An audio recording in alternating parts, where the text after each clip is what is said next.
میراوس کاکا دا راته ووایه چې ټوکه ټکالې لکه دې وخت کې نو د ماشوموالي نه هم دغه عادت وکړه نه بس څه وخت ته راورسېده یاره بیا هم ذهن ته راغله چې یاره دا خلک خندول غواړي یاره چې دا خو را باندې بعضې وخت کې داسې راپېښ شي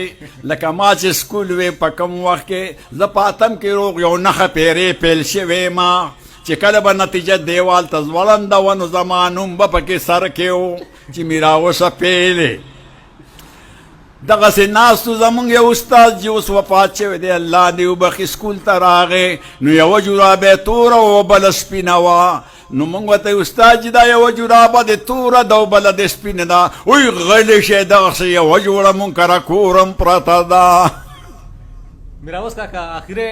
پوښتنه نه کومه چې ریډیو پاکستان ته پاکستان ټلویزیون ته په کم سن کې تللی وې دغه کم وخت و پخوا خو ټلویزیون نه و ریډیو یو زوم او یو د ملکن شیر زمین ماهر و په ریډیو باندې به موږ باتور پروګرام چلو او د ماشومانو پروګرام بو د هغې نه بیا بعد ټلویزیون راغی نو زه ټي وي ته وغوښتم اول د منشیاتو خلاف قدم ما په ټلویزیون په غونډه دنیا کې ایښی دی ورک دي کې څوک نرت لکه زما نه چا مخکې دا کارکردګي کړی زه به د ځان نه دا لاسونه او ژبه کټ کړم میراوس کاکا جی دا راته ووایه پیدایش دا ستاسو د تنګي دی پیدایش زمونږ د تنګي دی او د نیکونو پیدایش چې کوم دی دا زمونږ د شب قدر سره دی د لزاق قوم یادېږي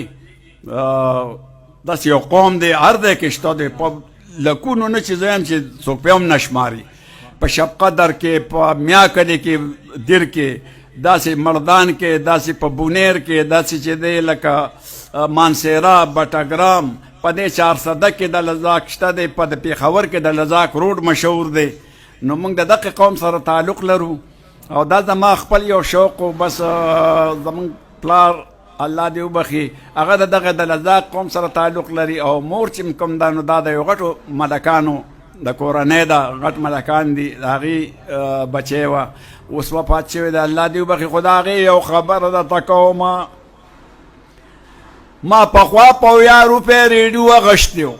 چې څنګه مې کولاو که نو د ګلنار بیګم اواز و پکې نو موسم خراب و هغه ریډیو قرقر کول یو زه هغه ریډیو ته غوسه شوم چې اوچت دې کړم او د ځمکې له دې راوولمه نو مور مې راغرولې وایي داسې کې پردی ښځه پکې ووجنې میراوس کاکا ستاسو په کور کې ستاسو په بچو کې داسې څوک شته چې هغوی هم دا ټوکه ټکالې کوي که نه بس لکه زموږ شانتې عام زندګي تېروي زما بچي چې څومره دی که زامن مې دی که لوڼه دی هغې ټول ما ته حیران دی چې دا دې څه کوي حالانکې بس د دې ټوکو ټکالو د دې فن سره زما د پخوا نه ډېر زیات شوق و زما خپل نوم میراوس دیم نه زما خپل نوم حیات خان دی او دا چې دا نوم چا ما ته ویلی دا زنانه اوس هم ژوندی ده په سټیشن کلي کې اوسېږي او زموږ د تره ښځه ده او اوس زوی په د ډېره زیاته هغې نه ما تپوس کړی چې دا تا دا میراوس ما ته ولې ویلی دی هغې ته په زانګو کې چې به پروت وي تا به ډېر ټوپونه واله او دا لاس به دې اوچتولو او راخلاصولي ما به راته وایي چې دنګه میراوسه د راجا کره خیرات دی او دغه لاستمات دی نو د هغې نه په میراوس خبره لاړه مشهوره شوه زه پې خپل پلارانو لکه پلار ترونو دی پې زه دومره والم په دې فن باندې چې دا ته څه کې مونږ کم خلک یو شکر دی خپل پټي دي خپل جایدادونه دي دا ته څه په ګډو وډو سره ما ورته چې مې مړ کې خو بس هسې زما دا ګپ شپ چې دی دا خوښ دی نو زمونږ په خاندان کې زما نه څوک یو شعر ویلی شي په زامنو کې نه د ترونو په زامنو کې نه زما په عزیزانو تربورانو کې نه زما څوک شعر ویلی شي نه شاید زما په شان لطیفه پیش کی او بیا د لطیفو ټیسټو په ریډیو پاکستان کې نو ټیسټ چې کومو دا بسم الله جان بسمل صاحب غشته نو چې څومره کسان راغلي ریډیو پاکستان ته نو په لطیفو کې د ټولو نه اول نمبر کې زه رالم نو د هغې نه پس ما لطیفو ته مخه شوه ګپ شپ هم لګو تقریبا 3 کاله ما باتور پروګرام چلولی دی او په دغه کې چې کوم دی ټلویزیون کې 2.5 کاله ما د منشیاتو خلاف پروګرام چلولی دی بیا سکولونه راته حواله کړه نو هغې باندې مې تقریبا یو 6 میاشتې مې هغه چلولی و چې هر چا ته پکار دی چې لیږي سکول ته بچې 2 2 4 او 3 2 6 او ډېر ماشومان وینم اکثر مصرخانو کې وي یا ناسو دردي سره او یا په کارخانو کې وي نو څوک ویني په هوټلو کې پیالې او پتیلچې نو دو دونې چار او تین دونې چې نو اخر ما چا سره بوجه کې پلاستیک او کاغذونه وي څوک د کباب چغې وایي د ډېرو مرضونه وي نو نه کې خپل ماشوم په دیاړۍ ریچې دو دونې چار او تین دونې چې زما دا شاعري هم داسې ده چې په قافیه ډېره برابر وه بیا پکې خدای زه عاشق کړم نو چې عاشق شم نو